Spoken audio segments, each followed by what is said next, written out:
Friday morning எனக்கு இந்த இட்லி மாவு பார்த்த உடனே அவ்வளோ ஒரு சந்தோஷமாக இருந்தது. இங்கே மாவு புளிக்க வைக்கிறது அப்படிங்கிறது ரொம்பவே கஷ்டமான ஒரு விஷயம். நான் ஸ்வீடன் வந்து 6 மந்த் ஆச்சு. ஒரு டைம் கூட இந்த அளவுக்கு மாவு புளிச்சதே கிடையாது. இட்லி கார சட்னி அப்படின்னாவே ஒரு ஹெவன் ஃபீலிங் கொடுக்கும் எனக்கு. உங்களுக்கு இட்லி கூட என்ன சைடிஷ் பிடிக்கும் அப்படின்னு வந்து சொல்லுங்கள்.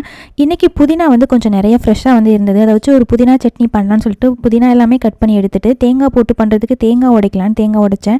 இது வந்து கொஞ்சம் வந்து கெட்டு போன மாதிரி ஆகிடுச்சு. இங்கே மேக்ஸிமம் தேங்காய் எல்லாமே இந்த மாதிரி தான் வேஸ்ட்டாக போகும். தேங்காய் போட்டு பண்ண முடியாமல் போயிடுச்சு. ஸோ அதனால் தக்காளி புதினா சட்னி பண்ணலான்னு சொல்லிட்டு நார்மலாக நம்ம எப்பவும் போல் எண்ணெய், அதுக்கப்புறம் உளுந்தப்பருப்பு, கடலைப்பருப்பு இதெல்லாம் போட்டு தாளிச்சிட்டு கொஞ்சம் வெங்காயம், கொஞ்சம் பூண்டு, காஞ்ச மிளகா காரத்துக்கு ஏற்ற மாதிரி கொஞ்சமாக வந்து கொத்தமல்லி, நிறைய புதினா போட்டு தக்காளி நிறைய போட்டுட்டு கொஞ்சம் உப்பு சேர்த்து நல்லா வெந்ததுக்கப்புறம் ஆறுனதுக்கப்புறம் அரைச்சி தாளிச்சு எடுத்தோம்னா சட்னி சூப்பராக ரெடி.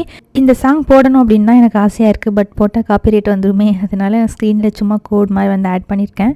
ஸோ அந்த மாதிரி ஒரு ஃபீல் தான் வந்து எனக்கு இருந்தது. அடுத்த வீடியோவில் பார்க்கலாங்களா? பாய்.